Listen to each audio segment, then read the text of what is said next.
Good Wednesday evening to you, friends. How are you? It is good to see you, and it is good to be seen by you. I, of course, am the one and only Bill Sylvie, a.k.a. the Dungeon Delver, coming to you from a heretofore undisclosed location in the swamps of Central Florida, and I am glad you're all here. Hello, Jimmy. I hope you're feeling well. Author Alyssa Hazel, thank you for joining us. Kabuki, Connect, I'm glad you're all here. I'm glad everybody's here.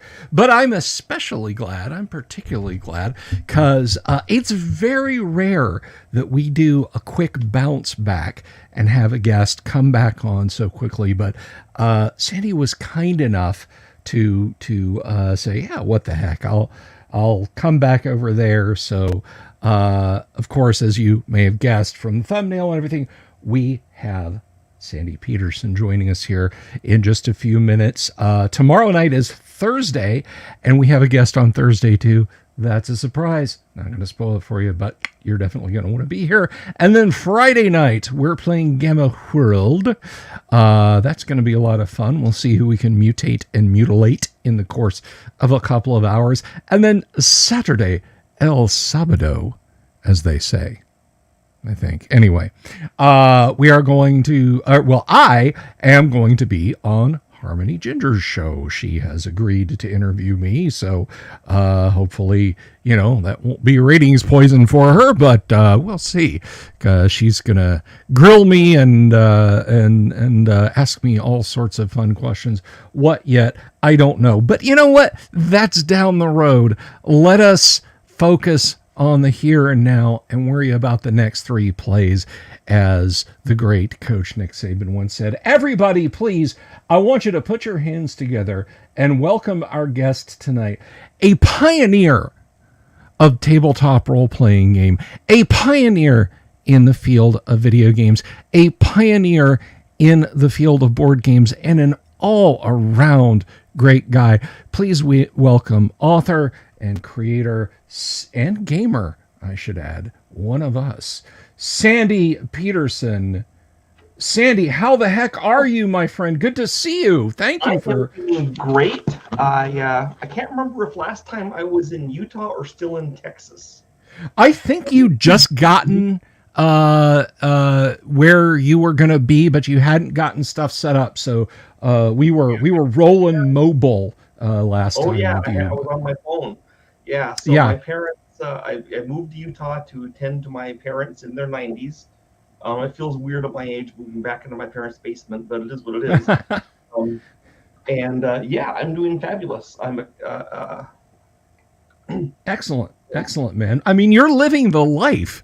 You're in your parents' basement. You're playing role-playing games. Honestly. And I finally got my act together, and last Friday I ran a session of a role-playing game. First one I've done in several months. Excellent, man. Excellent. That's great. What little Call of Cthulhu? No, I ran the game I'm currently designing, which is a science fiction role-playing game set in 400 years from now. Oh, that's right. Yeah, you had talked to us about that a little bit on your last trip by the dungeon. My son and my granddaughter were in it, and I knew the granddaughter would be great. There was another guy that I knew because I'd gamed with him back in Texas, but he had since moved to Utah, so I knew he'd be good. And then there was two crapshoots, new guys that I didn't really know well and hoped they would work out. And one new guy I didn't know well, and he invited his cousin. So the cousin was really a crapshoot, but it turned out the cousin was great, and the guy that invited the cousin was perfectly reasonable. So no disasters. Well, that's excellent, man. That's excellent. I love that kind of surprise. And, I did a thing, and I want to return to it later because I'm not sure how inured in internet culture you are. I would imagine as many irons as you've got in the fire, you probably have better things to do. I have my own YouTube channel, if that counts for giving me any cred. Well, definitely. And I get interviewed by guys like you. I don't know if that gives me. I assume that gives me either a debit or a credit on the side, right?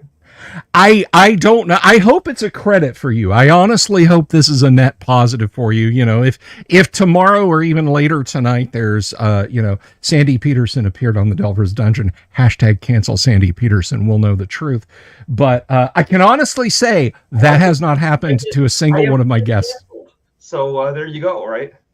Right. But anyway, so yeah, so there's this fad, and it's particularly on YouTube. It's tabletop RPG horror stories, you know, and they go from very simplistic, like, you know, I was at a con and I had to sit next to a guy who made off-color jokes and smelled like cat pee for 3 hours, all the way up to the, you know. And so by the end of the evening, when the police arrived to disarm the fellow, you know, and everything in between. And so I will tell you this brief story. Okay. Just before Cthulhu Wars, this is a board game, not a role-playing game, still counts. Some friends of mine, some German friends of mine, were visiting Iceland, where some Iceland friends of mine were running the very early version of Cthulhu Wars. And I was watching it to see if they made mistakes, which of course they did. And in the middle of the game, the Iceland police arrived and opened up the door and came in. So that was very exciting. That's kind of interesting. Well, the neighbors heard people yelling and shouting. You know how it is. You're like a lot of smack talk in a board game, right?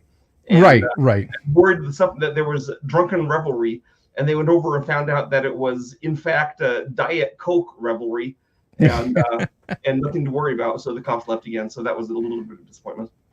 A little caramel color, sparkling water, aspartame, and well, the gamers, caffeine, right? Cheetos, and I will say that I have once watched a game where they actually had beer at the game, and boy, was that a disaster. I got to tell you something. I hate to preface anything with this. I think you and I are you know, early Gen Xer and mid Gen Xer, I'm guessing, as far as age goes, but we don't really have to go down that avenue. Whatever that may be. The older I get, the less I want to be inebriated while I'm gaming, either as a player or as a dungeon master, you know? It doesn't help you win. It doesn't help you think on your feet. It makes you think you're funnier. But you know what? In gaming, you see plenty of guys that think they're funny without the need of alcohol. Yeah. You know, I am reminded of a certain comedian's joke that was actually pretty funny.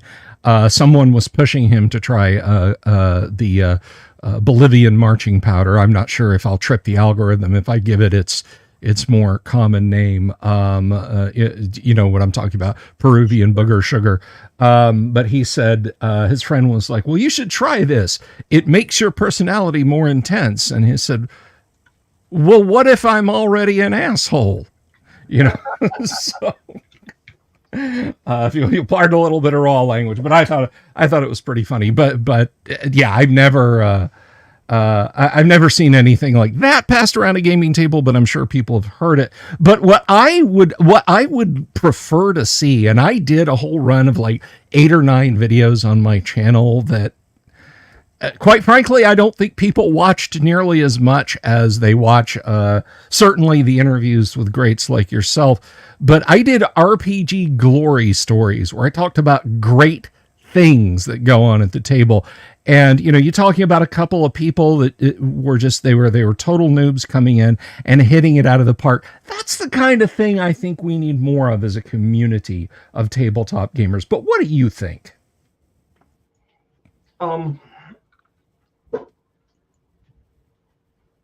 You've caught me with my my defenses down.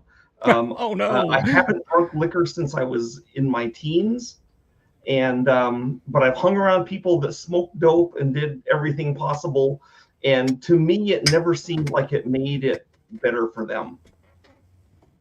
No, certainly not. I guess I just mean more in the broader sense. I feel like it would be better for us as a gaming community if the stories that came back, if there was less of a, you know, this of a guy was a negative creep, story. and Well, you know yeah, what?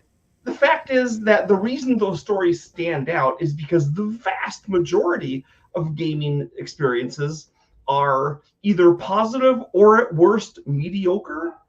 yeah. These catastrophes where some guy is wearing adult diapers to the game because he doesn't want to leave to go to the bathroom, or which happened to a friend of mine, you Oh know, no. or where they getting ready for a Call of Cthulhu game and one of the guys is actually playing Cthulhu in a trench coat, or some ridiculous thing. Those are like really rare, but they do happen. So they strike us. But the fact is that generally, I can walk into a game at a convention, and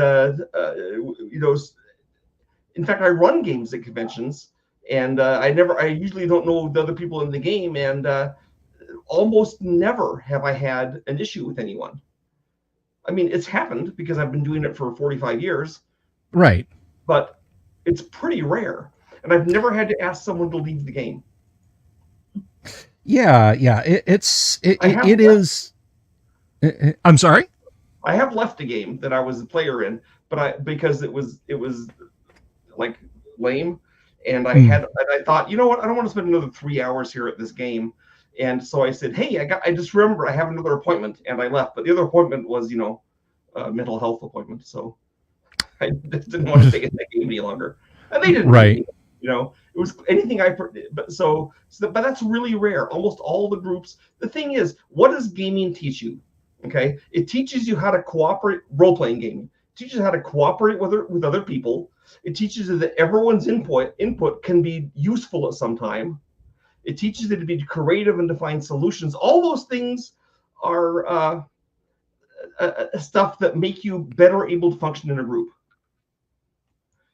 right? Certainly. You Certainly. can be an emo griping about everything. Not that, my emo son, when he was a teenager, played role-playing games, and during the games, he was not emo. He was outgoing and have fun. Afterwards, he remembered that he had to be an angsty teenager, and so he Right. put on the black clothing again. But during the game, he was having a great time.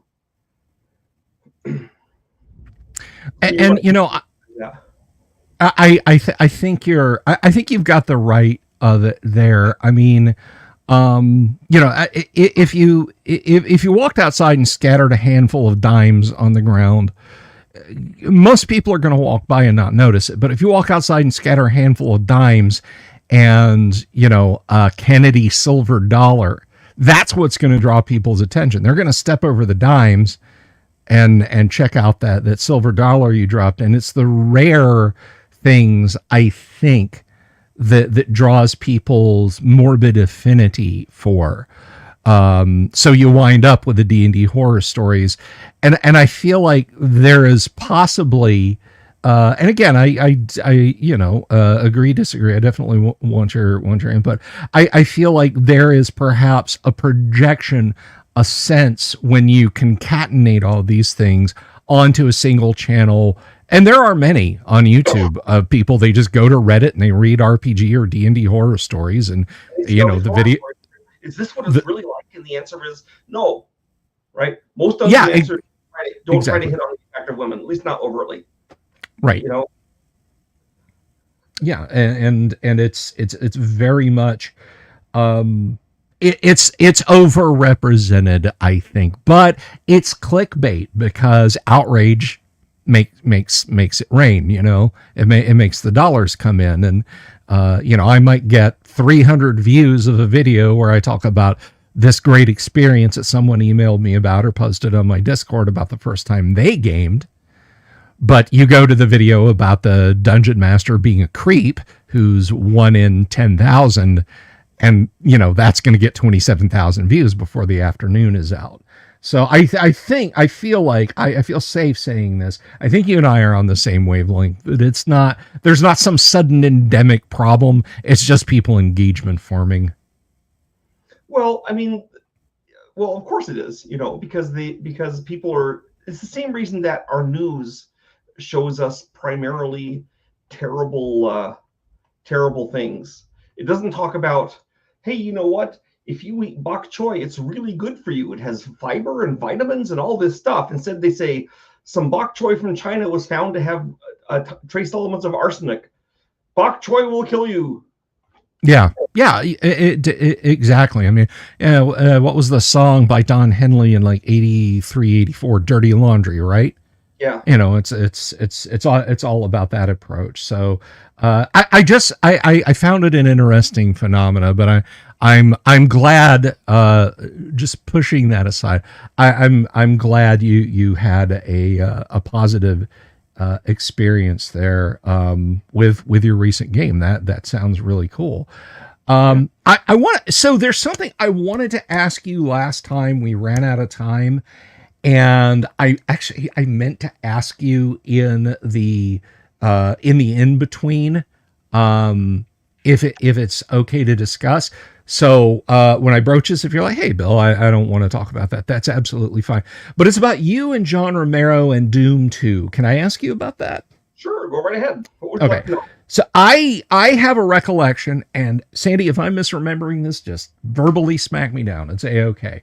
I have a recollection of you and John Romero having a little bit of back and forth, where, if I remember correctly, your opinion on Doom 2, at least from a programming standpoint and from an id standpoint, was that it was a quickly put together thing to okay, here's my perception of Doom 2, and I was unaware that John Romero had a strongly different perception. If he does, then that's as it is. You can pick your reality, I guess. But okay. What happened is we finished Doom 1, and Okay. then John Carmack, he is no longer interested in Doom because he wants to go on to the next, to what he called the 6 Degrees of Freedom game, which became Quake. Right. Okay. So he hires Michael Abrash to work with him on it, and who was a genius programmer and became a super close friend of mine at the company, even though we hardly ever worked on the same thing together. And he got Dave Taylor to work with, he was our other main programmer, to work with him on it. And John Romero on Doom 1 had done quite a bit of the programming. He made the editor, things like that. But on Doom 2, I guess Carmack felt he didn't need John Romero to do so much programming. And that's why there's so many more levels that John Romero did, because he had more time to do levels. But he still did programming. I would go to John Romero all the time and say, hey, John, I need a function that does X. And then he would program it in for me, right? He was super fast and responsive. At the same time, we hired American McGee, and he started making levels. And Sean Green didn't have as much. Sean Green was hired to be like, maybe calling him the company gopher is a bad way of putting him. He was like a technical aide for the whole company. And he didn't have much of that to do on Doom 2 because, we were being published by an outside party. So they did a lot of that stuff. And he wasn't able to help on the initial testing of or design of Quake. So he even got some levels done. We all did levels together. And in my view, Doom 2, the thing is, if we hadn't done Doom 2, then I and the artists, at a minimum, would have had almost nothing to do for the next year. Okay. So a dark way of putting it is, we were doing a quick hack job to get out a game as quick as possible. But the fact is, there was nothing really else we could do, so it made sense. Why not do a Doom 2? Okay.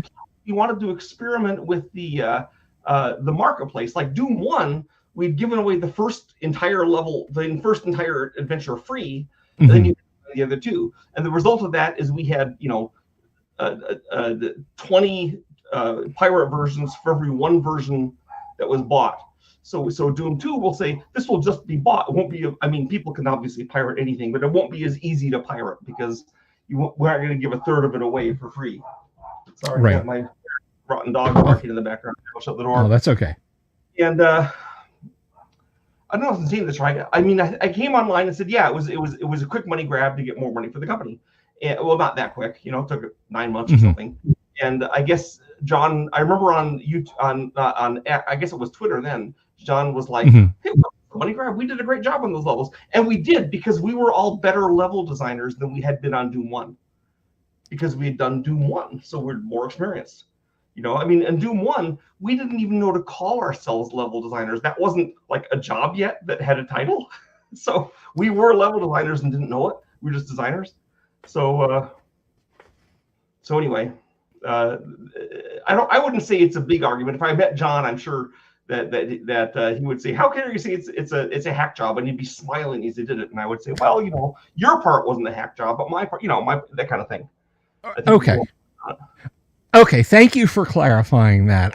You lose the nuance. Go ahead. In Ensemble Studios, we did the game, the Age of Empires, and then I was supposed to do another RTS game called Sorcerer, and they kept, but the rest of the team was doing Age of Empires 2, which was our biggest hit ever, and they kept pulling guys off my team to do Age of Empires 2. And I said, so I finally went to the company bosses and I said, "Hey, you know what? I don't have enough people to do Sorcerer, but I've got an idea. Back when I worked on role-playing games, we did expansions all the time, and they were big hits. They made lots of money. So what if I take the tiny team I have now, which was basically me, one programmer, and one artist, and do an expansion for Age of Empires that's called the Rise of Rome. It just has 4 civs, the Romans, and 3 other people, and we released that. And my experience with role-playing games is that this should sell from 25 to 35% as many copies as the original game because everyone want to have it.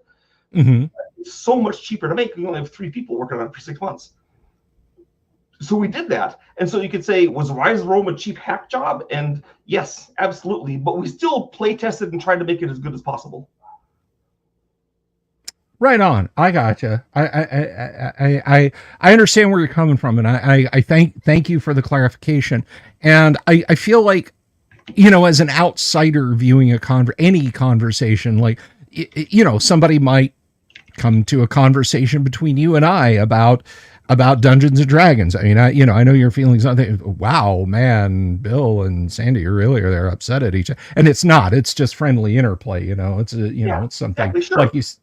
Well, like the one thing I remember that we kind of had a dispute on it, and in this contest we were both kind of right, is I mentioned that I had done in one of my videos. I said I did a level 1 for Doom 1 for the first episode. Okay, and which is true. I did one, and John Romero said no. I was always going to do the first level for level 1, which is because I did a level, then John Romero came in and did his own level, which was way better than mine. Okay, and put it in the game. And so I said, so mine never saw the light of day. And John Romero said, no, I was always going to do the first level. I don't know why you said that you did one. And I said, well, I didn't know you were going to. No one told. Id was really good at not communicating. Okay, I was never told that John Romero was going to do the first level, and I wasn't. And what happened is that as the game, maybe they told me at the very start, but as time went on, I noticed there was no first level, and I started getting nervous. We don't have a first level for the game, so I put one together. I was proactive, And it turned out that John was waiting until near the very end to do the first level, so he had all the different abilities and functionality and tweaks to make it as good as possible because he knew this had to go really well. And so John is perfectly correct in doing that, but I wasn't told. So I guess we were both right. John was maybe more right. Sure. Sure. No, I got you. Again, it was just a point of clarity. We've actually got some questions in the audience, some really good ones. And Alyssa kind of hit it out of the park earlier today over on Twitter, and I tagged you in it, but I wanted to ask this. This is Alyssa Hazel here. So with Cthulhu being more mainstreamy over the past few years, do you think the concept has become more memey, fallen away from the original? What do you think? Okay, well, I think that Lovecraft is now very well known, and so it's easy to mock him. But I will also say that Lovecraft himself made fun of his monsters and concepts all the time. He wrote parodies. I mean, to me, his parodies aren't very good. They're about on level with Poe's parodies, which also suck. But Lovecraft had quite a sense of humor. He once broke into the First Baptist Church in Providence to play "Yes, We Have No Bananas" on the organ.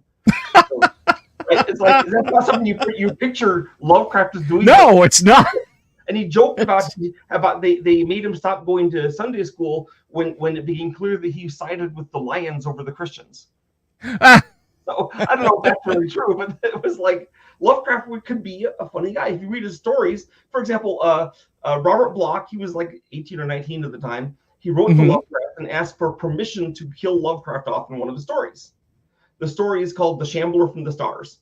You can read it. It's a short story. He goes to be a Providence Dreamer. It doesn't never says he's Lovecraft. But then Lovecraft, let him have permission to fold, spindle, mutilate, transmogrify, disintegrate, anything he wants to him in the story. And then it happens in the story. He's crushed to a pulp and all his blood drained. And then Lovecraft responded with his story, The Haunter of the Dark, in which a Robert Blake, obviously Robert Bloch, is destroyed by Nyarlathotep. So he retorted. And reading the story on its own, it's like, oh, cool, he got him. But it's really like a kind of a joke going back. So it's a little bit of interplay, and I like that a lot. So Lovecraft would be okay to an extent with the mockery. And one thing I've noticed in horror movies, in general, if you combine horror with some other type of genre, like action, then the horror is still an element, but like it's no longer a horror movie. It's an action movie with a horror element. You know what I mean? But yes, weirdly is an exception. You can have a full-on horror movie with a comedy element, but it still can be a horror movie. Well, that kind of you think that would destroy it, but it doesn't. I have heard Dan Aykroyd say that Ghostbusters, and that's actually going to lead us into another question here in a second, but Dan Aykroyd has made the statement that Ghostbusters, as he envisioned it and as it's filmed, is a horror movie with jokes in it. Yes, with a lot of jokes. To do a horror with comic elements is treat the monsters straight. The humans are funny, the monsters are monsters. And that's what Ghostbusters does. Now, they kind of make fun of the monsters doing things like, are you the key? Yeah, Vince Clortho. And then when the monster turns to the safe of Marshmallow, it's not doing that to make fun of being a monster. That's what the guy thought up for him. It's the humans being goofballs. Yeah, right? Which is pretty horrifying when you think about it, because, I mean, they could have gone with anything. Santa Claus. Sure. Mr. Rogers. I assume usually when Gozer appears, someone thinks of something really terrible, like a giant beating chicken heart or something, But hey, Pasty at Marshmallow, it works. So yeah, if the monsters are funny, then it stops being a horror comedy and becomes a comedy with horror elements. But that one Kabuki Kid here mentions Return of the Living Dead, excellent example. There's many funny parts, and the Living Dead are straight up dangerous. Yeah, I mean, and Return of the Living Dead has an absolutely bleak ending. I mean, it is, it is, and it's a totally logical ending. When you see him nuke it, you're like, of course it's going to like rain all over, and they're going to have a giant outbreak. And it's right. It's bleak, but it's funny too, because you're like, those idiots, they're going to have all the Living Dead ever. So, as we talk about Ghostbusters a little bit, Injun Joe asks, he made his own copy of West End Ghostbusters D6 games. So have you played? Did you play Weg's Ghostbusters game? And do you have any memories of that?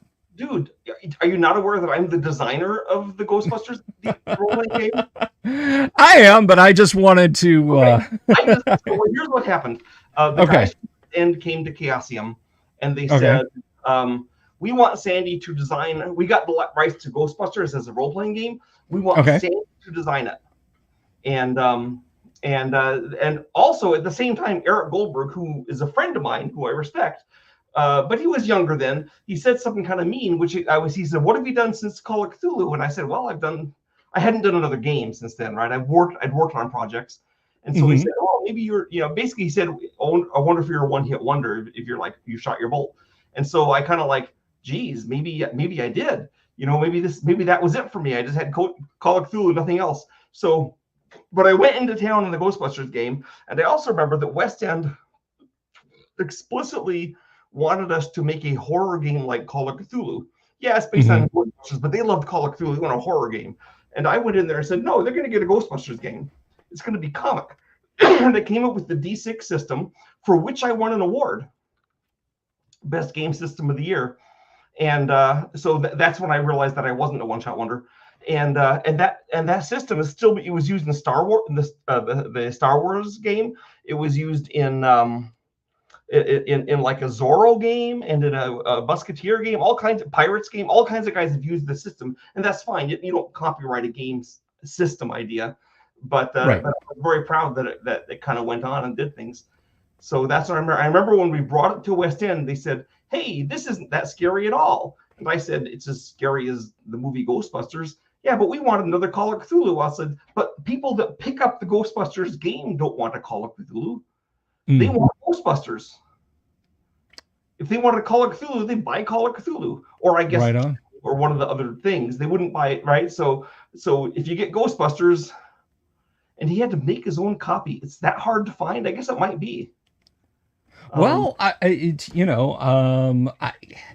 have heard stories. I have heard stories directly from Gary, by the way, that at one of the earliest Gen Cons, they had a lot of people come up with OD&D, but it was hand typed, or in a couple of cases, hand rewritten in notebooks. So it wouldn't surprise me if the tradition of make your own copy carried on. $10 back in the day. I mean, I was a poor college student, so we had to borrow someone else's copy, but we didn't try to type it up. You know? Well, let's playing my game Call of Cthulhu on Xeroxed pages, and I did that made me happy because I didn't get my 40 cents off those copies. Oh, it was piracy before piracy was easy, you know. Yeah. So Damien asks. Although I will say that if you're trying to make your own copy of a game that's completely out of print, like Ghostbusters or Magic Realm or something, I got no problem with that because I don't consider that piracy. You know. Oh yeah, I'm very much of the same mindset. If you want to buy a copy of Ghostbusters for $250 from the Dragon's Trove, the Dragon's Trove maybe deserves that money, but that money is not going to West End. Right. So right. Exactly. And there being a copy out there, that's my mindset. I've done deep dives on tournament edition stuff that TSR literally only had copies at that event that they gave to Dungeon Masters. And those people have very kindly made very nice PDFs of it out there. Cool. And I will absolutely say, look, if you can find this on the internet, absolutely download it. It's unobtainium. You're not robbing anybody. No. Now, I would say that if you play it and you love it, and later on someone comes up with like a nostalgic reprint of it, you're on your honor. You should consider getting the reprint. Yes, unquestionably. Like if Wizards of the Coast ever pulls their heads out of their collective rear ends, okay, well, but Chaosium and they reprinted the original RuneQuest game. Yes, and you did a reissue of the first ed box set for Call of Cthulhu, which I actually bought. That's right, for the 40th anniversary, I think. I love that thing, man. That is how you do a classic reissue. But the 50th anniversary of Call of Cthulhu. It has outlived every other horror role-playing game. That playing games, you know. I mean, D&D is still longer in the tooth, but yeah, your silence speaks volumes. I'm with you. So anyway, Damien asks, do you still play classic Doom and other FPSs from that era? And if so, do you play them modded? I rarely play Doom or Quake because, I mean, that was 30 years ago and I moved on to other things. I do sometimes do it to annoy my granddaughters or to make them play with me. But also it's not only a matter of these are things I did 30. You got to remember, for me, I made them as good as I could, and I really enjoyed it, and I was really into it, and because I'm always get really involved and really into the game I'm doing at the time. But go 5 years after that, and I was really into Age of Empires, and now I'm really into my role-playing science fiction game and some of my other things. So, you know, I don't go back. I don't go back and relive past triumphs so often. I mean, I have to play Call of Cthulhu periodically because one of the reasons they invite me to conventions is because, you know, I wrote Call of Cthulhu, so they'll say, "Come and you have to play Call of Cthulhu for our team," and so I'll go and do that. You know, sure. But it's not the same for role-playing games. Those never get old or obsolete. You know, I assume you have that now to play Doom. Well, I know you can do it on Steam, right? Doesn't Steam have classic Doom? There are source ports for Doom. Like I'm currently playing through for I don't know how many times this makes it now, but I played through all of Doom 1, all 4 episodes of Doom 1, and then I played Doom 2, and just a few nights ago I finished Plutonian Experiment. Now I've started playing TNT Experiment, and I'm playing them on the GL Doom with the Brutal Doom mod attached to it, and I can just double click on that in Windows and it runs on modern systems. Okay. Yeah, I mean, I'll play them once in a while. I'm not obsessed with them. I'll play some new game, I'm likely to do that. Right now I've been playing some My Time in Sandrock, of all things. So about as different from Doom as you can imagine a game being. Well, there you go. Also, I'm working on, besides my role-playing game, I'm also working on other board games. I have to test them. In fact, I'm playing hooky from my regular Wednesday night playtest to be here with you. So you can either feel special or regret that you've caused my game to be one playtest less. I'm gonna go with special. My life is full of plenty of opportunities to regret, so I'm going with special. So one of the things that I've noticed in modern shooters, and this is a gross oversimplification, but when I was doing them for Quake and Doom, maybe because I was older than the rest of the team. I mean, it was 30 years ago, so I was in my 30s is all. I wasn't like the same guy like now. But I tried to rely on brains and planning to defeat the monsters, not on quick twitch muscles. And I think there's a lot more of the quick twitch muscle stuff going on now. There is. Like I have tried on occasion to play like Doom Eternal, and the stuff you have to do and the crackerjack timing. It's like, okay, when this demon's eyes flash green, you have 2 seconds to launch a successful attack and try it. And I'm like, and you have to do it by jumping at him with a grapple hook. And I'm just like, man, I don't have time to learn. Well, also I'm 68, so my quick twitch days are, not what they used to be. Right. So, Kabuki wants to know. She wants to know, what's the shirt you're wearing?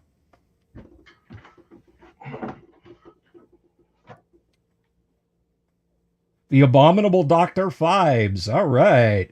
Gotta love the classics. If you've ever seen the movie, it's like a classic instance of a horror genre that never existed. You look at it and it's polished and there, but there's never that genre was never there. It's basically you have Dr. Phibes wreaking terrible vengeance on the 10 doctors who were operating on his wife when she died, and he blames them, killing them all in terrible ways based on the 10 plagues of Egypt. And it's a hoot because basically you have this guy horribly murdering eccentric British upper class people, so no one cares if they die, right? And, right. And it's just fabulous. One of the main characters of Volnavia might be a figment of Dr. Phibes' imagination. Now, Dr. Phibes is played by Vincent Price, so you can just, and he's ranting the whole movie. So just listening to that, read a laundry list is entertaining. So it's and it spawned a sequel. Dr. Phibes that's right. That's a good one. Okay, before we go to the next question, and thank you very much, Kabuki, I'm going to ask one because you lit the fuse on this. Favorite Vincent Price movie? Whoa. I came loaded for bear, Sandy. I'm trying to convince myself it's not Dr. Phibes, but it probably is.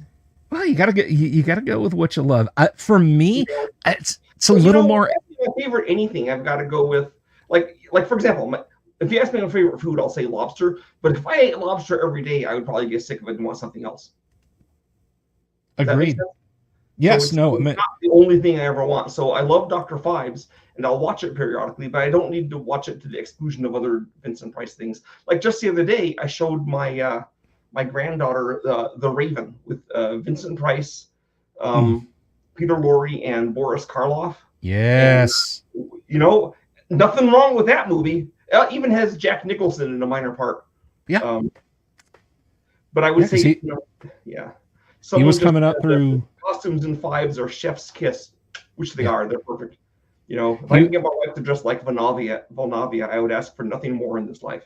And in Joe after fives was in with Vincent Price of the Ten Commandments, and he absolutely was.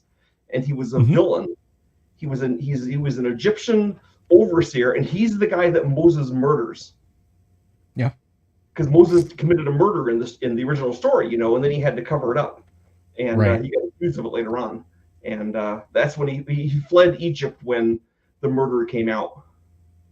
So, I mean, it was a noble murder. He was doing it to save the life of a Hebrew slave, so it was him or them. But still, the Egyptian's point of view is that he killed an overseer. I'm going to come in at a weird angle on the Vincent Price thing because of course people might be wondering mine. I don't know, but I'm going to tell you anyway.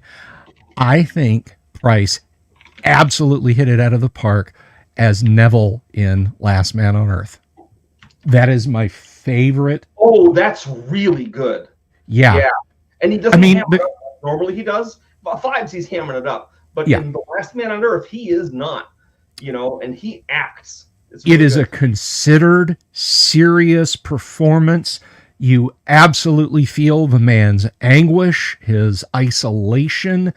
He famously, Richard Matheson did not like any of the three recreations of his work as films, but he preferred Last Man on Earth, and you can absolutely see every minute of film. And folks out there in the audience, if your experience with Vincent Price is stuff like The Abominable Dr. Fives and so on, where Roger Corman's Poe things, go. I think it's probably a freebie on YouTube. Go check out Last Man on Earth. It is an hour and 20 minutes, exceptionally well spent. Just do it. Just do it. It is phenomenal.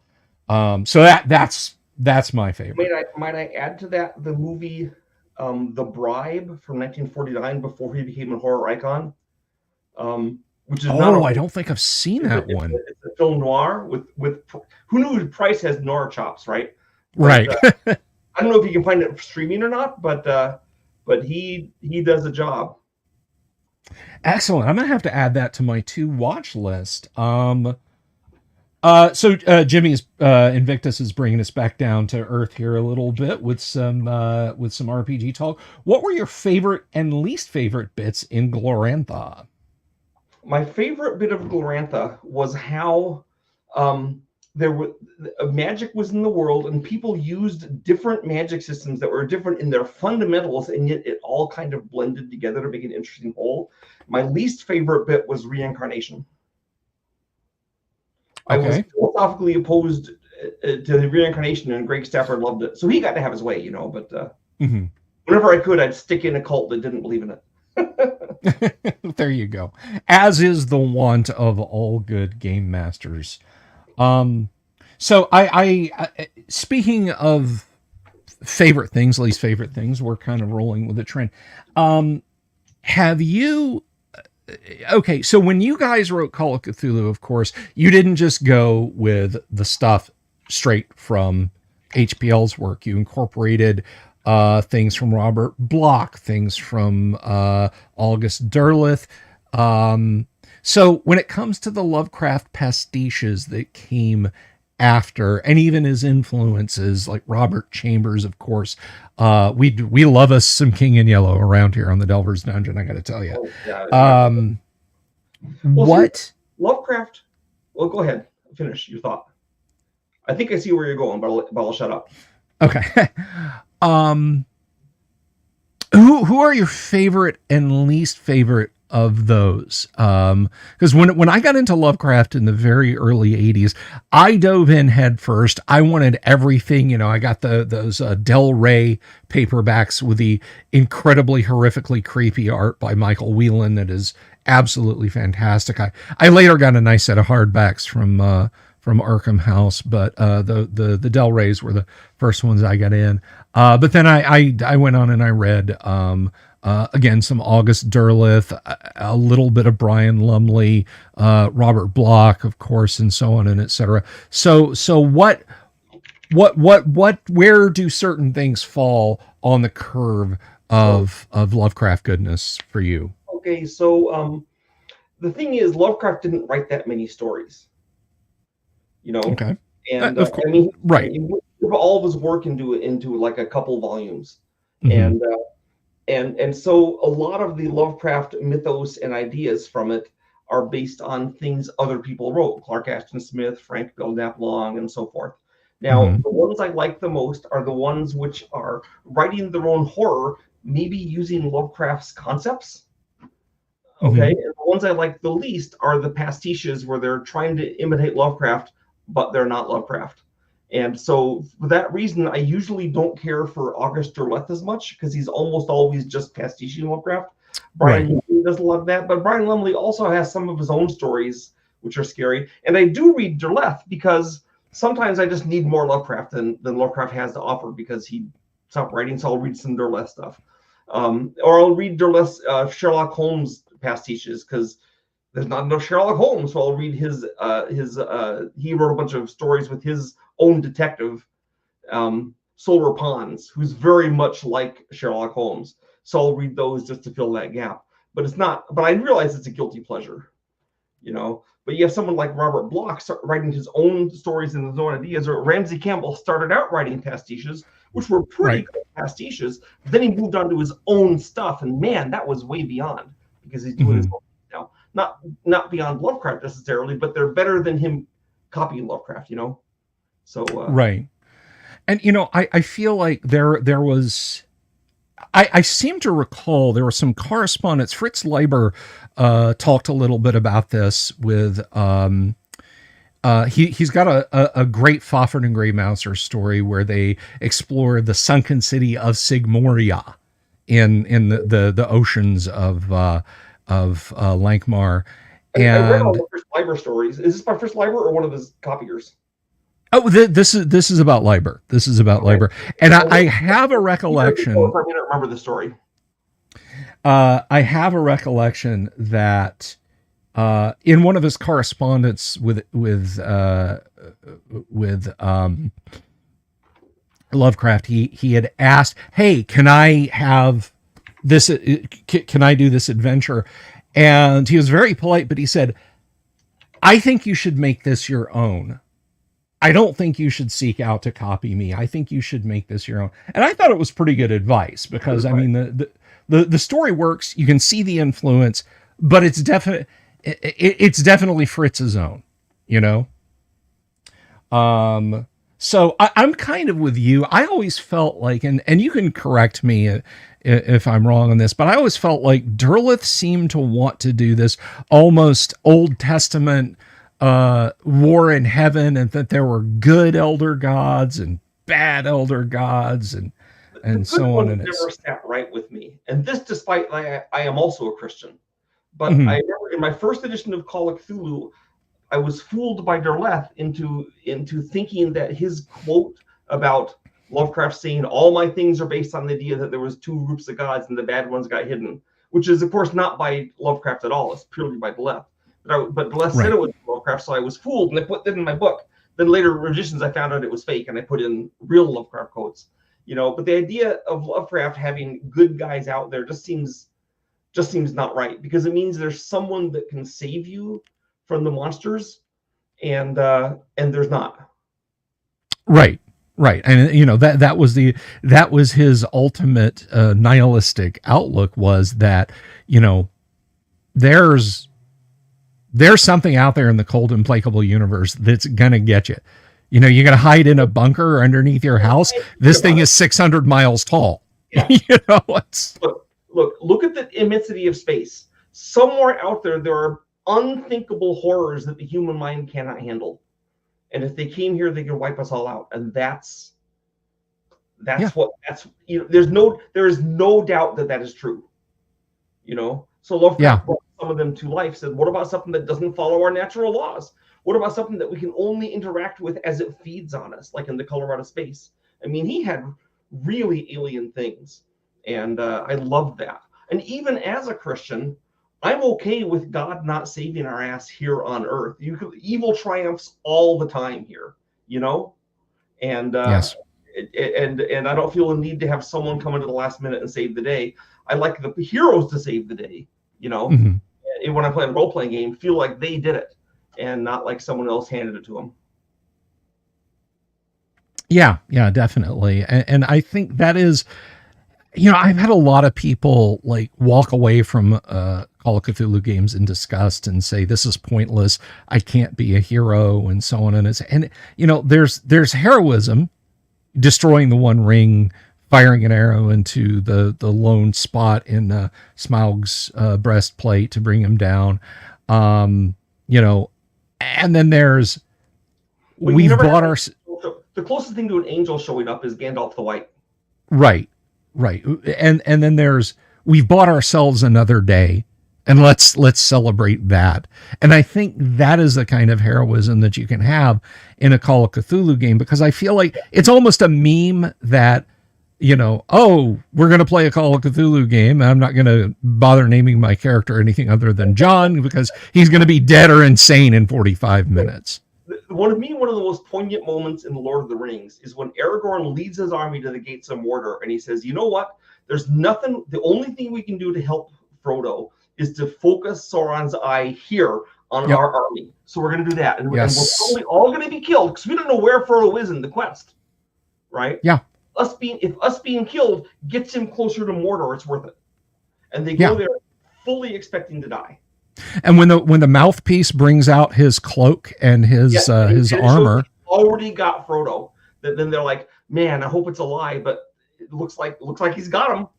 Yeah, I mean, right? I yearly reread The Lord of the Rings, and I always get choked up at the Battle of the Morannon for that very reason, because they don't know, but they're putting it out there anyway. And I feel like I feel like maybe that, and you're the designer, so again, if I'm completely off base here, say so. I think maybe that's a good takeaway for Call of Cthulhu, is you're going out there and you're giving it the good fight. That's the point. And knowing that you're ultimately doomed gives you kind of an army, not a Ragnarok Viking fatalistic look to it. Feel to it, yeah, they're going to get us, but we're going to make humanity live a little longer. Our dark knowledge that drives us insane, if we keep it within ourselves, then our families won't know about it, and maybe they can die before Cthulhu comes from some natural way and never know about the terrors that we have faced. Yeah. I mean, for the great old ones, knowing you're going to lose, it's way more heroic than in most D&D, and not just in D&D. RuneQuest does it too, where your goal, like, become a mighty hero, In Cthulhu, you're not trying to become a mighty hero. Right. You're just trying to buy everybody a few more minutes of calmness and sanity. And I mean, for purposes of cosmic timescales, you might think, well, all we've done is push this back 20 years. That's a really good run for people. That's just a moment for monsters. Revel in what you've accomplished. That's what I say. Thank you for hanging out, Alyssa. Have a lovely evening. We will see you around. So let's see. There was something else I was going to ask you. I should have made a note of this, as my old brain kicking into low gear on me here. Oh yes, you got the email from Kyle about joining us on Wednesday night. I know that may be that may be a little bit busy for you, but he was telling me I should just ask all of your guests. I'm playing hooky for my playtest, so I understand. If I play with you play D&D with you on Wednesday night, then I wouldn't be testing my game Death Dealer. Of course, I absolutely understand. So and that's actually a work thing. right. Work. A lot of people play a game, but it is what it is, right? Yeah.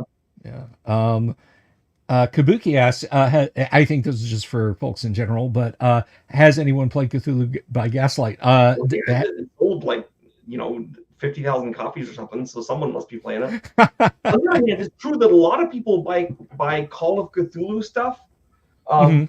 just to read it and to be entertained, and they never run it. They just like, I want to see the plot to this. So it's sort of like they buy a copy of some adventure and they read the adventure, and it's like reading a horror story from it. Sort of like, in other words, it's not like reading a script. It's not like reading a novel. It's like a third way of approaching stories.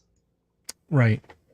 Right. Yeah. I mean, I'm a guy. I love reading RPG books. Call of Cthulhu Fourth, the AD&D Dungeon Master's Guide, any number of modules. I like the Robotech from Palladium Games. I love absorbing fictional knowledge through reading RPG rules. I think it is an absolutely cromulent way to appreciate things. I like playing them more than anything, but I think there's no shame out there, audience, in going about things that way.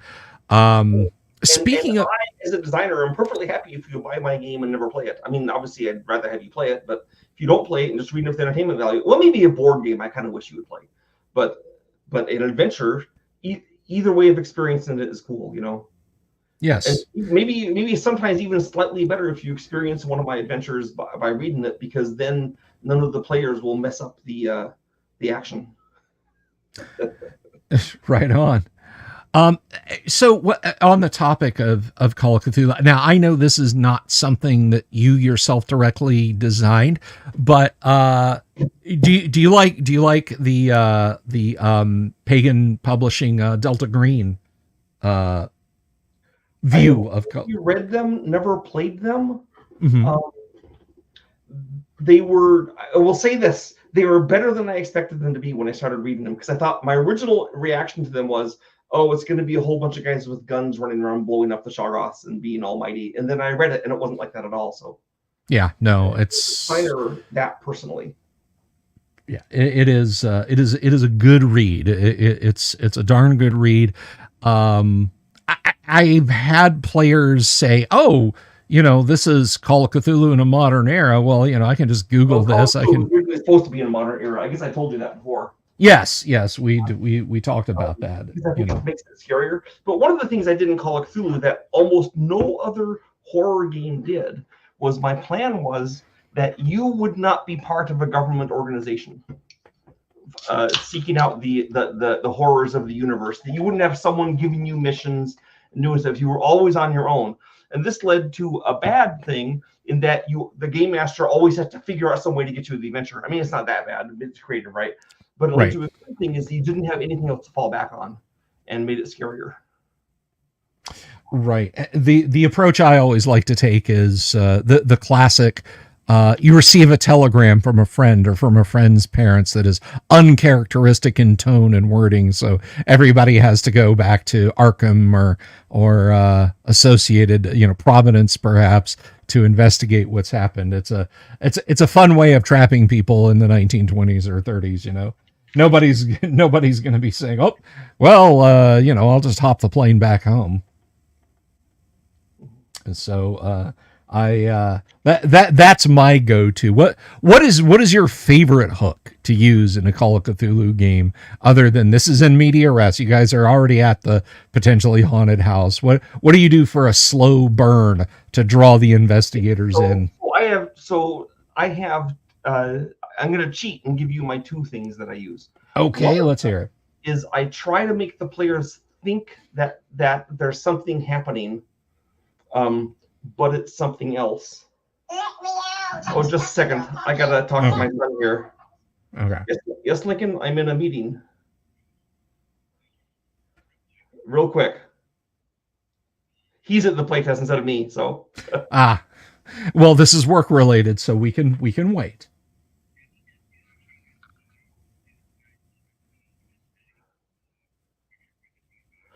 For tonight, let's just add the points to 25. Then next time I'll put those other, I'll add the temples and stuff. Okay, bye. Okay, so one of the things I try to do is have the the players enticed to go somewhere on their nickel. They want to do it. Okay. Mm-hmm. For example, an adventure I created recently in one of my let's make a Call of Cthulhu adventure the Sandy Petersen way. This is a seminar I do at almost every convention. And Okay. all of the audience participants, we spend an hour. At the end of the hour, we have a whole Call of Cthulhu adventure. And it starts, they are giving all the ideas. They don't have anything in plan. So in one of them, the players have to go to a spa in Iceland, it turned out, and there was awful things going on. So what I did was I said, yeah, there's terrible things there. One of the players inherits this place. And I said, and maybe there's a werewolf in the nearby village. They go, oh, this could be our new base of operations, and we can do adventures in Iceland for a while, then go back. But it turned out the awful thing was actually in the spa, buried underneath, doing things. So the players didn't expect that, and got nailed. Another thing I try to do is have the horror come to them, so they aren't seeking it out. It's seeking them out, and then they are reactive, and they have to do something about it. Excellent. Okay. So we have the that way the players are not being, you must go adventure this thing. It's like your girlfriend's gone. Right. So you hit them with a switcheroo, or you have the monsters coming after them. I like both of those tropes. You're hired to go investigate this haunted house for $10,000 works too. It's not like this has to be one way. Not every D&D event has to be sitting around in a bar waiting for Strider to walk up and give you a quest, right? Yeah, exactly. It's the everybody meets in a tavern trope is a little, it's a little weather worn, but the players, I did this in the 1920s. The players they were going to go into this creepy old auction in Europe. Mm-hmm. Okay, so how do you want to get there? They said we'll sail by steamship to the auction. So their focus was on, we're going to an auction in Europe. There'll be hijinks there. On the plane, on the ship, that's where the things happened. So they weren't expecting that. They weren't ready for that. They were all talking about how they're going to get guns once they get to London and this kind of thing. But instead, they're on a ship and there's things happening on the ship. So that made it, they couldn't get away, and they hadn't expected it. So that was effective. I would like to know if you think this is a good bit or not. Yes, I am seeking approval and praise from the Master Keeper himself. We do for Halloween we do a live stream all throughout the month of October. Every Friday evening we play Call of Cthulhu. We've been doing that for a couple of years. And the first one, I had the party. They were on a ship. They were going to there were reporters, geologists, a good representation of people to be on a Call of Cthulhu adventure. And it was for the handover, the official diplomatic handover of Bouvetea Island from England to Norway. And I mean, what better place to have a Call of Cthulhu adventure than an utterly remote place? I mean, even today, you wouldn't want to take a trip to Bouvetea Island. But I described a scene where this suspicious-looking Chinese steward on the ship kept disappearing, and so one of the players is like, okay, something's up. I'm going to follow this guy. And I said, okay, you're outside the steward's cabin and you hear this low murmuring. You're not sure of you made a listen roll. I said, you're not sure of the language, but you think it's Latin. And so he's like, all right, I check my pocket. I make sure I've got my 32 in there, and I force the door open. And I said, so there he is. He's kneeling before a table, and he bolts up and turns around. There's a lit candle on the table. And the whole thing is, this steward is Catholic. The rest of the ship's crew is Protestant. And he's saying his nightly prayers. He's like doing the rosary before he goes to bed. So everybody at the table on the stream, they were so amped up that this guy's it. Here we go, cultist number one, and he's like the most sane and refined guy in the entire crew on this steamship. It was a lot of fun to throw him a curve like that. I think red herrings are good once in a while. I try not to have them be too long or involved, so the players feel like they're making progress. But right. I have moved them a few times or created them by accident. The players were going into this old Egyptian pyramid, and they looked in their room in one of the chambers, and I wanted to have something creepy in it, so I came, there's evil black roses growing right out of the rock. And then I thought it would just be a creepy thing to look. But then those bastards, they like took cuttings of it and took it back to the lab and tried to grow it, and I had to make up stuff for these two evil black roses that was not in my plan. I just wanted to go fight the mummy, But right, and it's as a keeper, dungeon master, whatever hat you wear, sometimes it can be so frustrating when you've got players where you're like, the bait is like a 7-course dinner with the finest wine set out and chairs with placards for each of them, and they're over there arguing over who gets the last mint in the dish. They're all hitting on the waitress, Yeah. But, sometimes that leads to pretty fun stuff too. Like I had to eventually invent stuff for the black roses, and we had this whole little subplot going on, and eventually that subplot ended because I ran out of things for evil black roses to do, and they went back and they went after the mummy. But hey, it's not supposed to be just me presenting something to the players to run through my little sequence like trained rats. It's supposed to be a joint creation. So sure, and a lot of times players can say things that you can kind of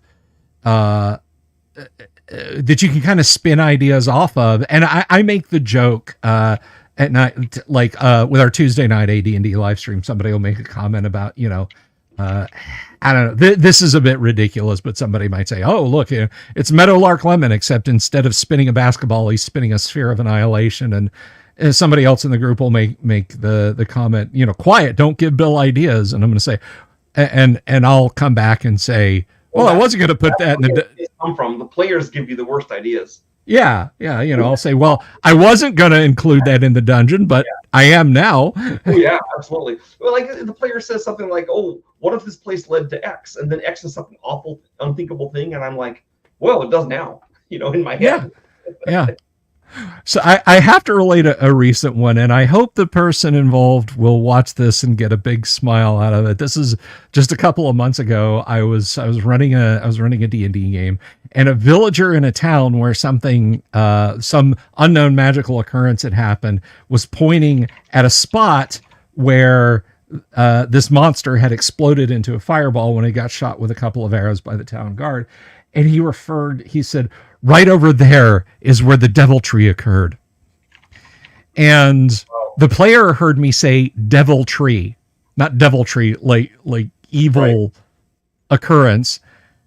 And so the player then said, I want to go investigate the devil tree. So now, right?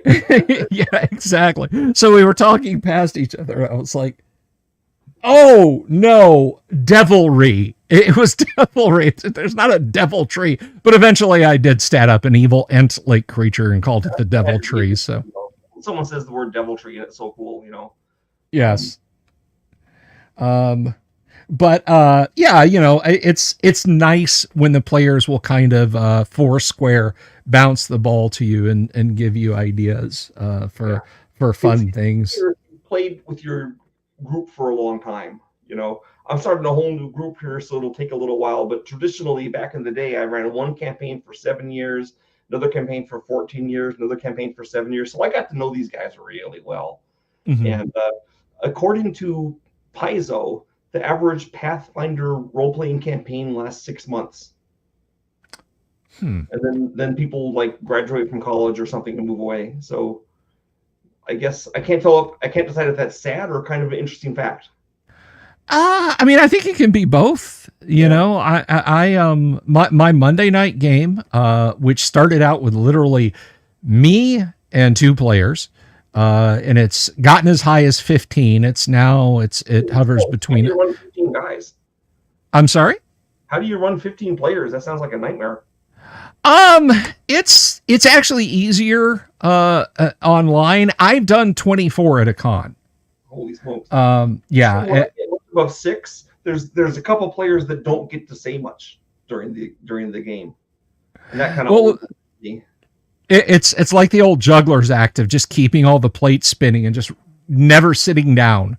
You know, at a con when I had that many people, it was two 4-hour sessions with a dinner break in the middle? I feel like it was.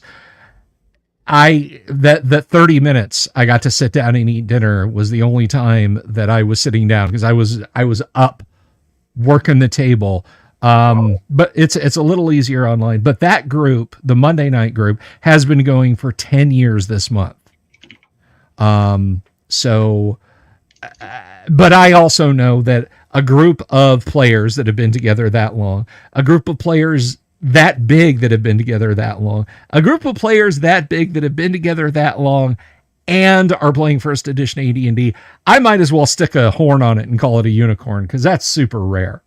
That is super rare. But I tease people when they say, "Man, I'd love to play AD&D, but I can't find any players." I'm like, that's because I got them all. they're all at my table. But yeah, 6 months would almost seem like a one shot to me as a player. But do you think, as an individual campaign, regardless of setting, system, whatever, do you think there's a point at which you got to send it to live on a farm, or just let it run its natural course? What's your thought on that? I mean, I've had three lengthy campaigns. One of them ended because I moved out of California to Maryland. Maryland, I guess I had a 2 or 3 year campaign, and that ended because I moved from Maryland to Texas. So I guess it was my fault. One of the 2 campaigns I played in Texas, it was 14, 15 years, and it ended because the players had all gotten to a place in the world. It was a fantasy campaign, RuneQuest, so it wasn't Call of Cthulhu. I can't imagine a Call of Cthulhu campaign lasting 14 years, Yeah. But these guys had kind of achieved success. They had their own island they were rulers over. They kind of solved all the major enemies. It ended with a giant climactic Sekigahara type battle where it's all or nothing, and you win or lose, and they won. And it was tough to win. And then they had their established nation, so we could either start doing like their island could be doing international things, or I said, hey, I think it's time to start another campaign, and they all agreed. And then a high point in the second campaign was when those characters went back to the island where their old characters were at, and I made them play both the old characters and the new one. And the best thing is that they played the old characters straight up as complete assholes to the new players. We don't need adventurers around here. Those guys are bad. You're sentenced to death. So they like that quite a bit. So that's how my campaigns ended: moving away or success. Right on. No to Goddard Damarung. I'm just going to end this campaign now. Rocks fall. Everybody dies. See you all next time. I mean, I tried to have one in these campaigns. It's just that they won the Goddard Damarung. In fact, did I tell you last time about my my Planet Apocalypse for D&D for 5e? Same Apocalypse.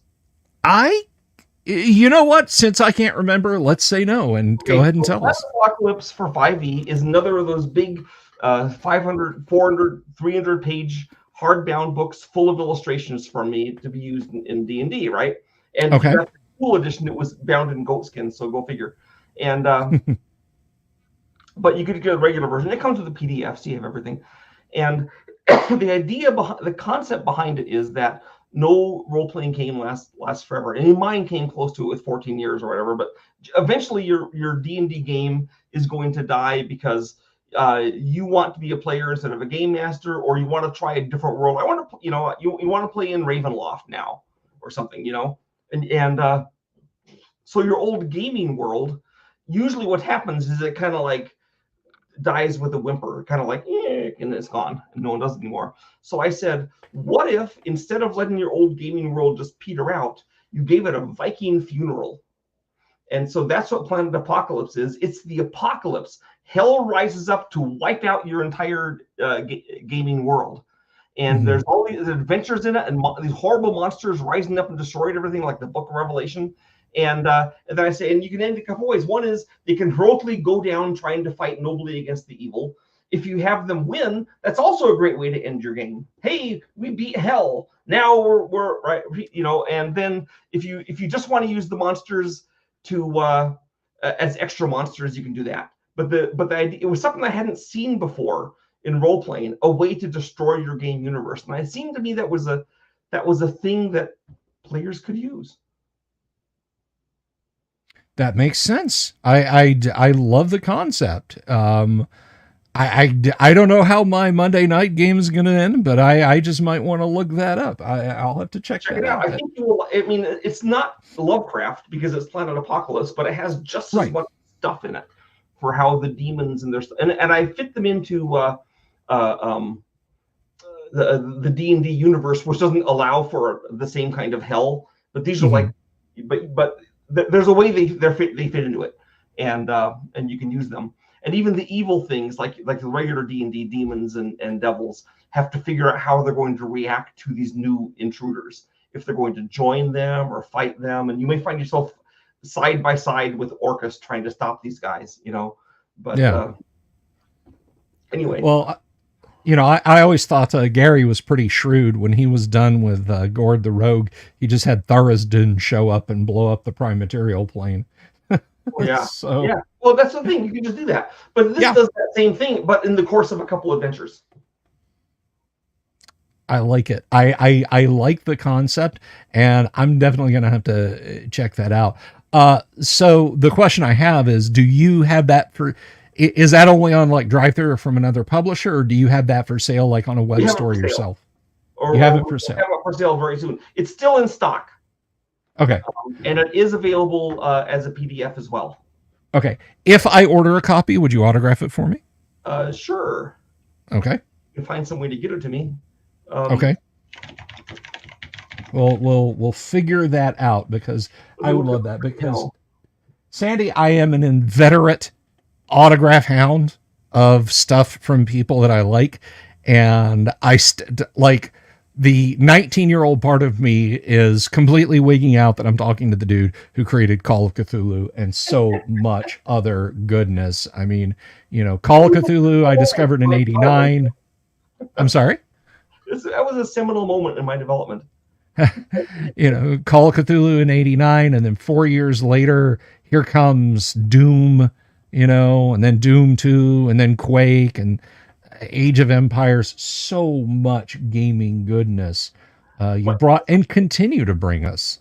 My son was boasting about me the other day, and he made the point that I did like what he thought was groundbreaking work, his words, not mine, in role-playing games, tabletop role-playing, and in computer games, and in board games. And he says, there's other game designers who are great. He couldn't think of any offhand that did all three to my level. And I can think of a couple that did all three, but I gotta, I mean, it's quite a career. And I'm not sure if it's because I'm great or because I've just been around so long, I've done everything. Well, hey, I say, sir, if I may be so bold, wear that greatness mantle. Your stuff is fantastic. I mean, Call of Cthulhu is essential. It's part, I think, of the larger gamer DNA, at least of myself and my peers, and of course millions more. And I mean, you guys, and we talked about this on the last show. Call of Cthulhu is more popular in Japan than D&D is. Yes. I mean, that's the most popular role-playing game in Japan, which makes sense if you think about it. They don't have the same. Their mythic fantasy universe is not at all like the D&D one. Yeah, no, I mean D&D is very much can be just as horrifying as Lovecraft's. Yeah, definitely for sure. Kabuki says you have the right geeky mind for it all. Well, I agree with Kabuki on that. So let me see. I don't want to. I don't want to have missed anyone's questions, but so just checking that out.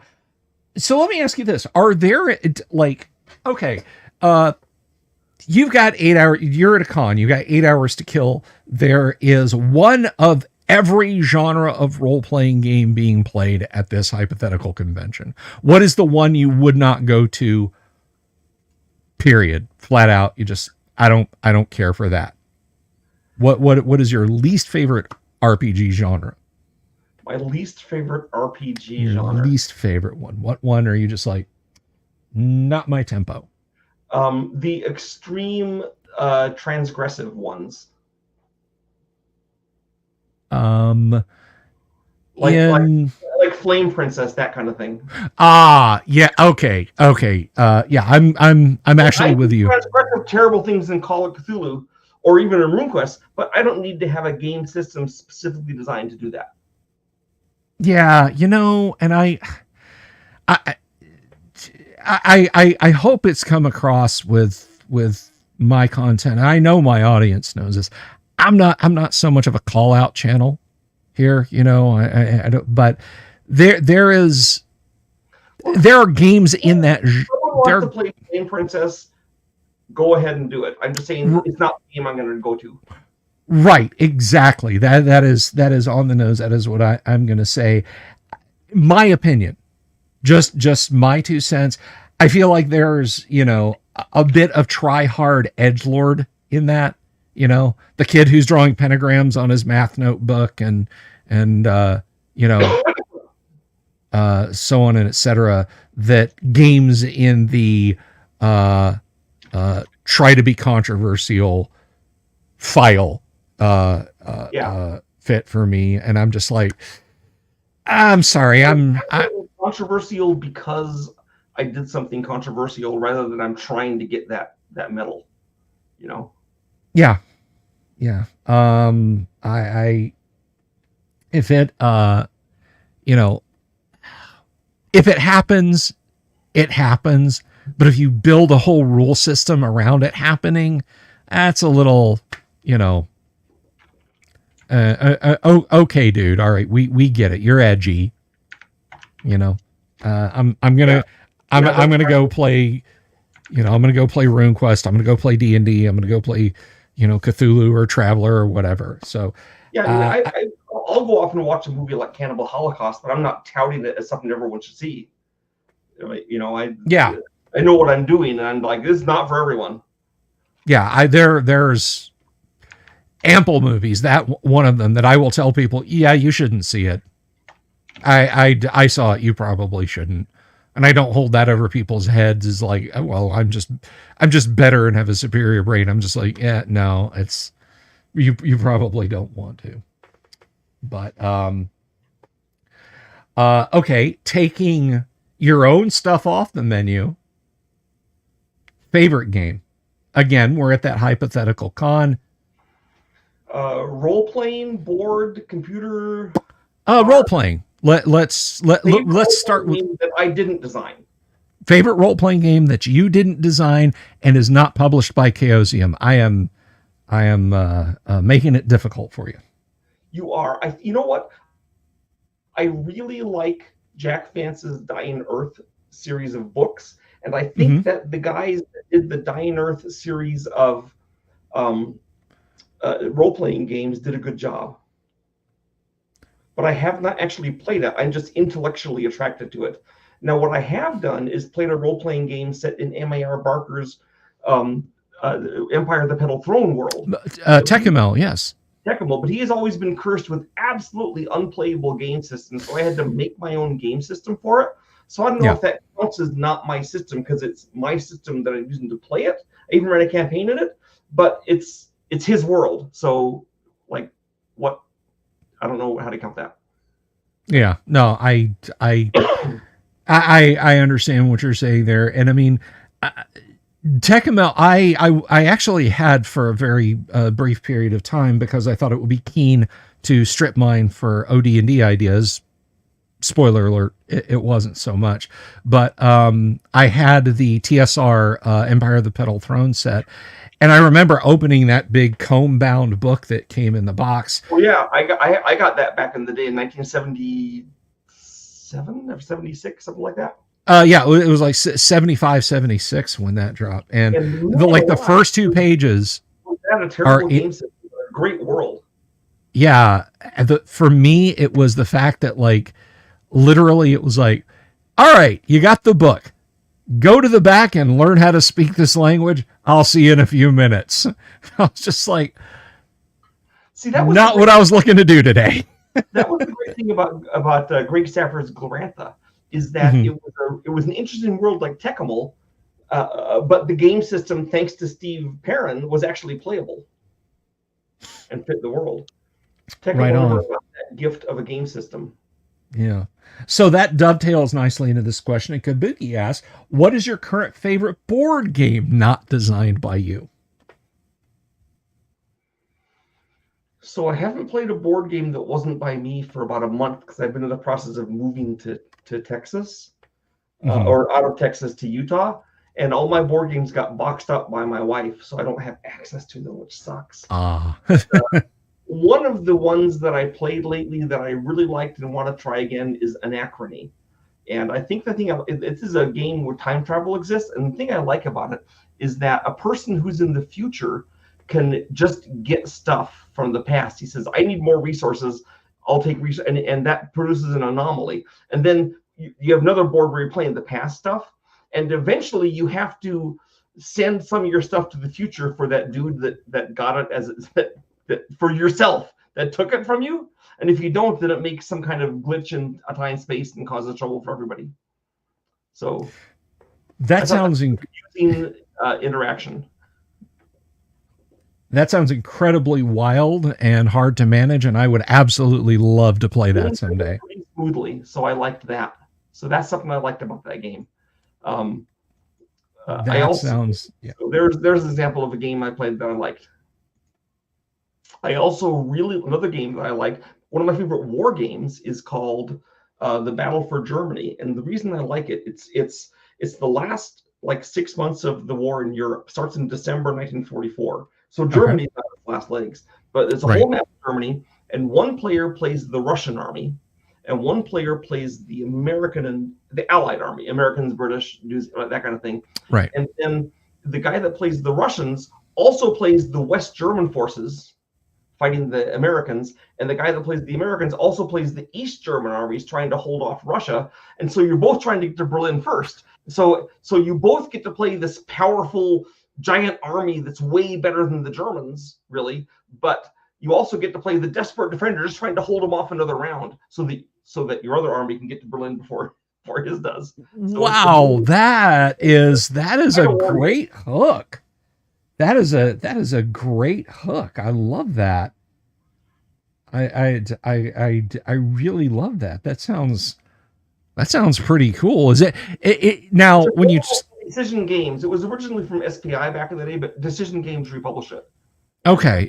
Now saying it's from SPI, I think answers my next question. That is it very much a chit and hex game? Because it sounds like a war game with chits and hexes. You have to remember that when I started not wanting to play games like Monopoly and Clue, but something with more meat to it, the only games we had, this is the mid '60s, was war games. So we didn't think of ourselves board gamers, but war gamers. Everything was a war game. And eventually, war games started to spread, and we got things like Titan, but we called that a war game originally.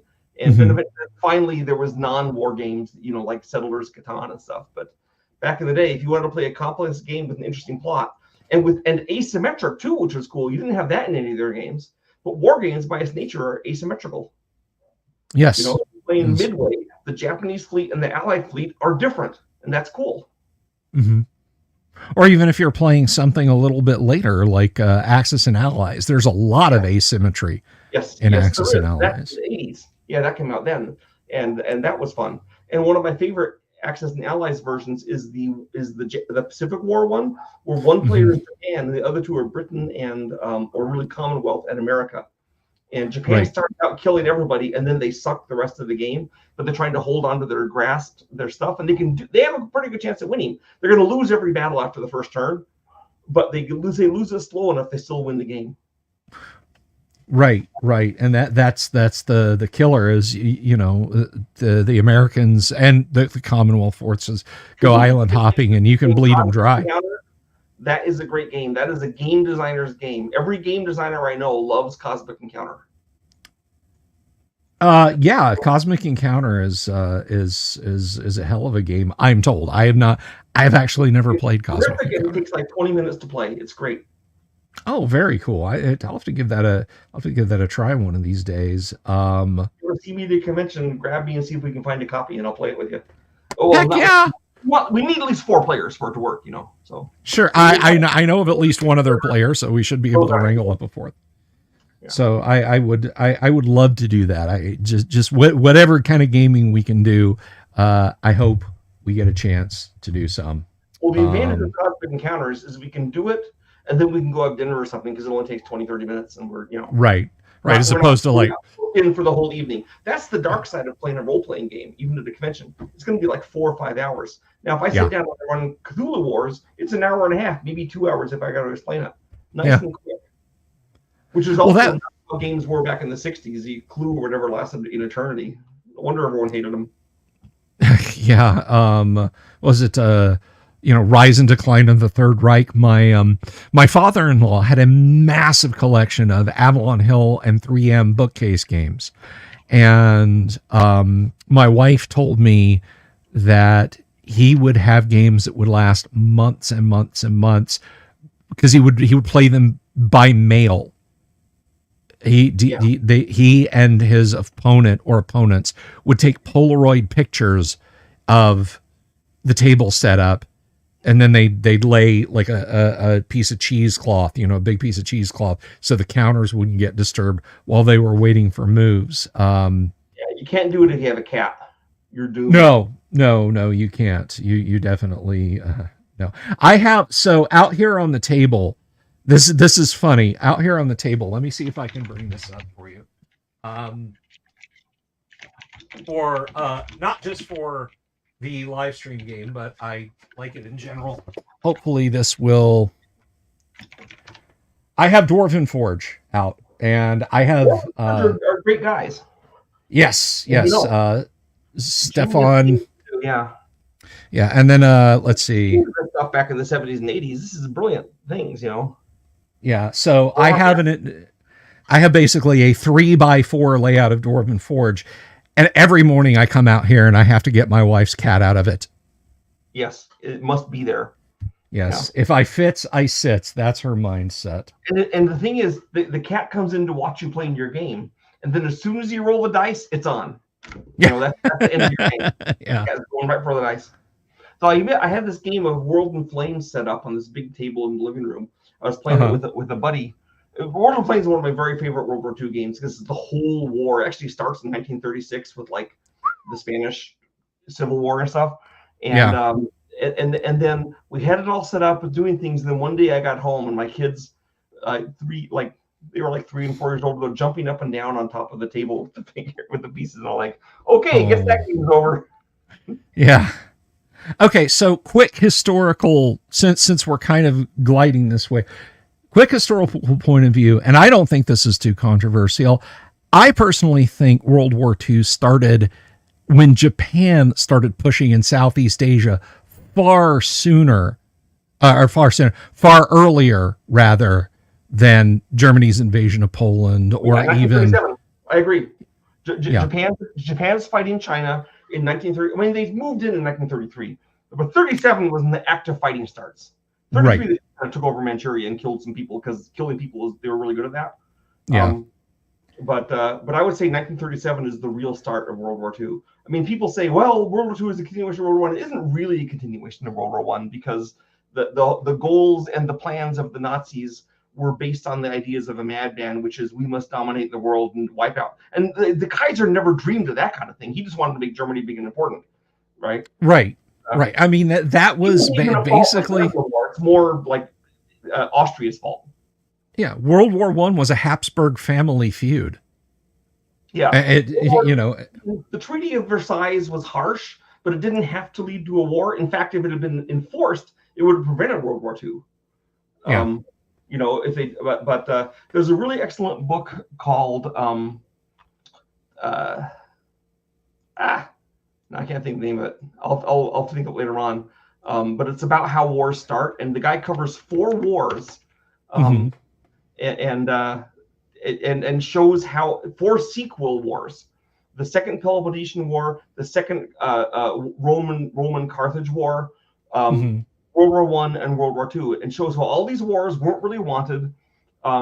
They were feared by the people involved, and how they happened anyway. How peace failed. Um, Paul Kennedy wrote it. Let me see if I can find a list of his books. Sure. And while you're pulling that up, let me just ask your opinion, because we're very chill. I think we're at the Scotch and cigars level of the show now, which is a good place to be. What do you think of Schreier's Rise and Fall of the Third Reich? I mean, I read it, so I enjoyed it. It was interesting because he was there for some of it. And that is what I think gives it its incredible value. You know, when he talks about he's there when Hitler declared war on Poland, he looks out over Berlin and he sees the German people totally not cheering, just sitting there looking kind of depressed. Yeah, that's it. Viking has it. Rise and Fall. Wait, no, that's not it. That's a good book though. Rise and Fall of the Great Powers. But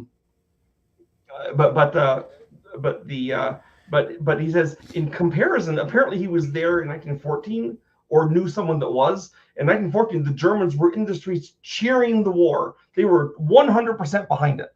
Mm-hmm. And I think part of the reason they didn't want it in World War II was because they'd been through World War I and it sucked. Yeah.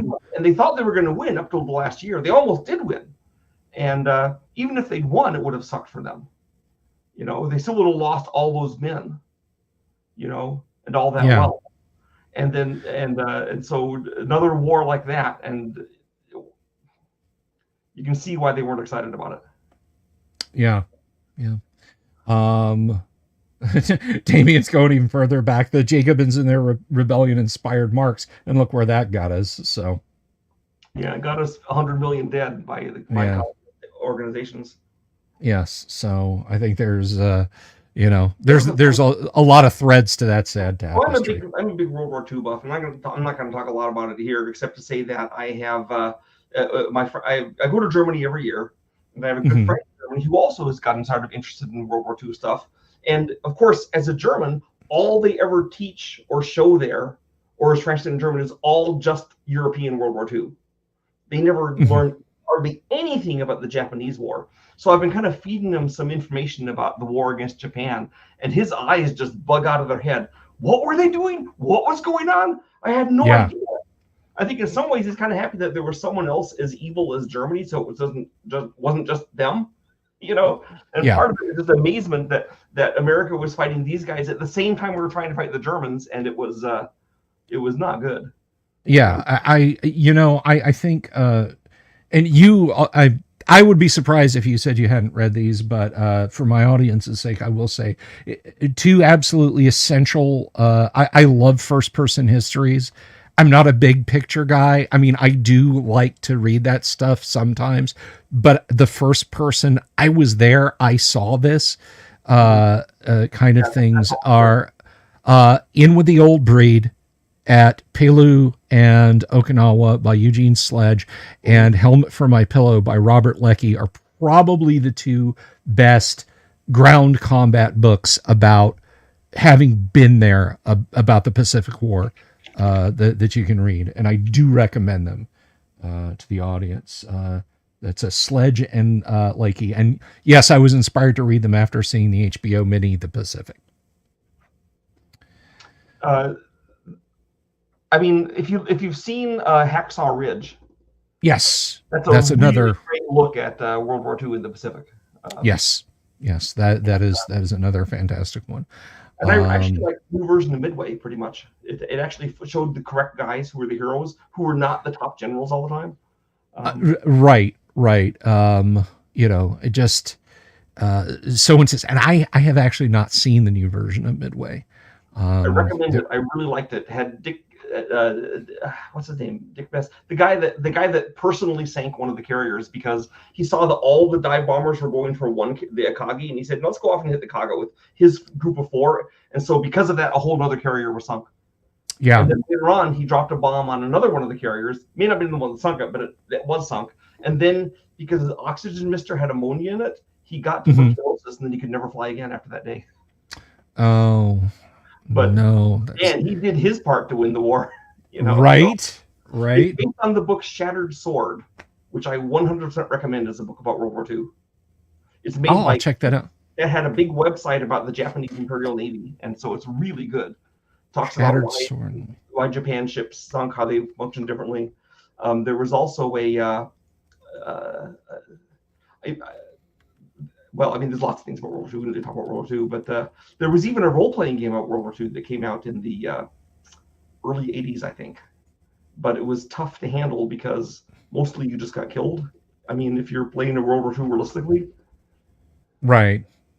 It's not like you can get treasure or anything. And then I guess you could get promoted to a corporal or something, but... Yeah. Yeah. So maybe World War II is best seen by watching old episodes of Combat with Vic Morrow, Victory at Sea. Yeah. That sort of thing. So are there any other pressing things, any projects you've got going right now? Anything else in the PETERSEN sphere? Yeah, the board game I've told you about. Right. There's my space role-playing game, which will probably be published in a year and a half or so, which I'm playing right now. And let's see. Then there's also I have my tactical starship combat game that is pretty much done but not published yet. It's quick question about that. It's like that. You can do it in an hour instead of 6 hours. Thank you. I was about to ask you, do I need to learn trigonometry to play it? Because no, you don't. Thank goodness. I put it on a hex grid, and made it simple. But it does have tactics and secret weapons and lots of fun. Basically, all my things I do are try to, like, for example, Twilight Imperium is a great game. Takes 10 hours to play. Cthulhu Wars or Hyperspace, which is coming out surprisingly soon this year, does everything, in my opinion, Twilight Imperium does, maybe a little differently, but in an hour and a half, 2 hours. So, and it doesn't make me not like Twilight Imperium. I like Twilight Imperium. That's why I made a game in reaction to it. Just like I liked Arkham Horror, but I made Cthulhu Wars to get a horror game that didn't take the whole evening. Right on. Well, definitely looking forward to those. And just one more time, what is the name of your Apocalypse book? Okay, Sandy Peterson's Planet Apocalypse for 5e.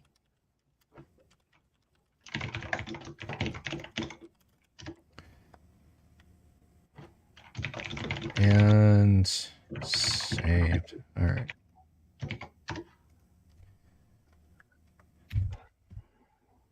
Cool. So yes, I will look that up because if you ever bring me back again, which you've got 2 doses of me in a month, that might be too much for your people. But if you ever bring me back, I'd be curious to have what you thought about Planet Apocalypse. I will definitely give Planet Apocalypse a look. I plan on it. You understand that I made called Planet Apocalypse, which is a cooperative board game. Right.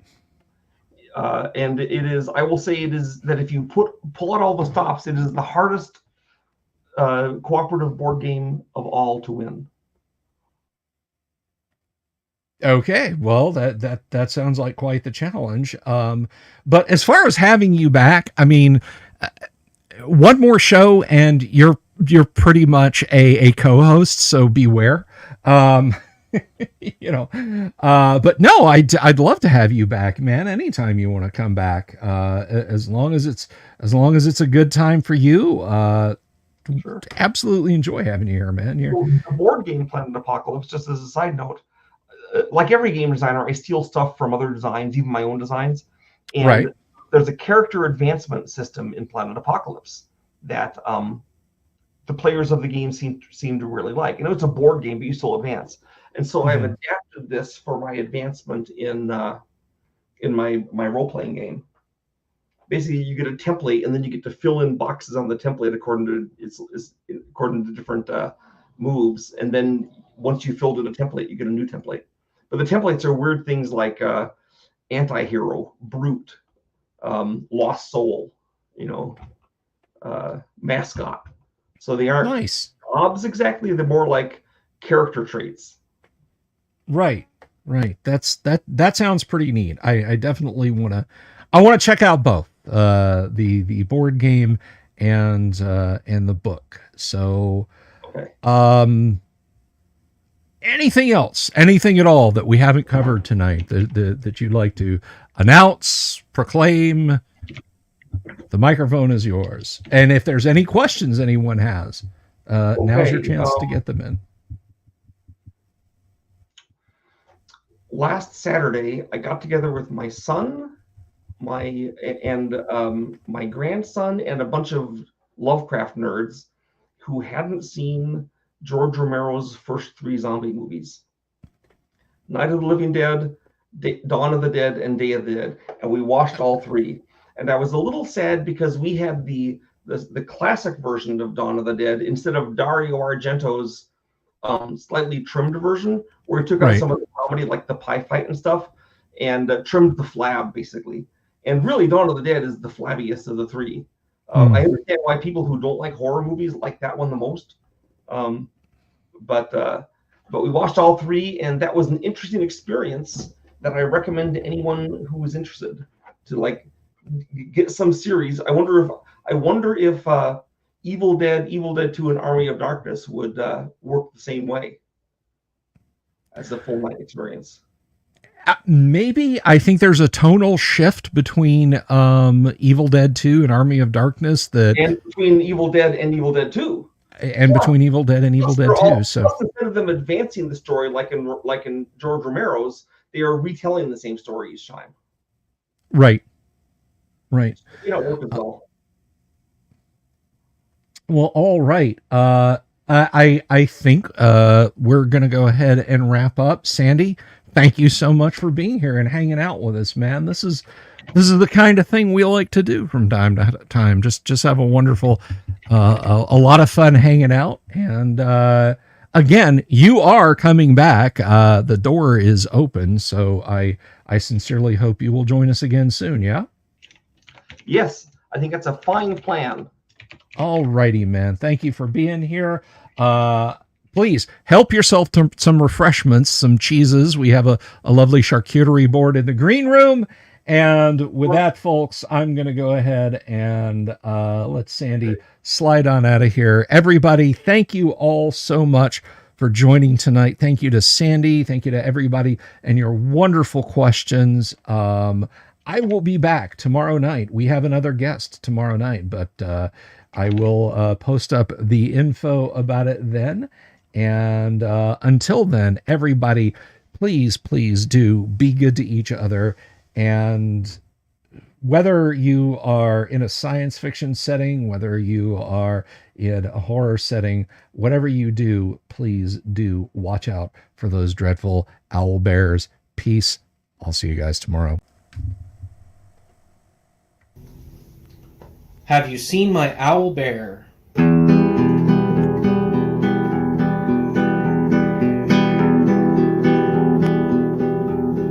Here's to all the weirdos everywhere, in the woods and in the air.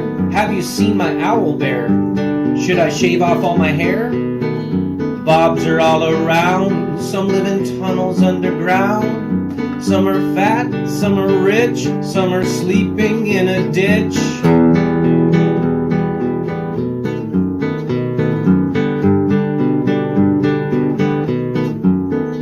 Can you ride a crooked horse without a saddle, way off course? Naked as a toad, all the way to Smoky Joe's. Have you seen the little creep driving fast in his little green Jeep? He smells like fish and brandy, but his rotten teeth look dandy. Take me to the show, I don't care if fast or slow. From action flicks to dancing dicks, just take me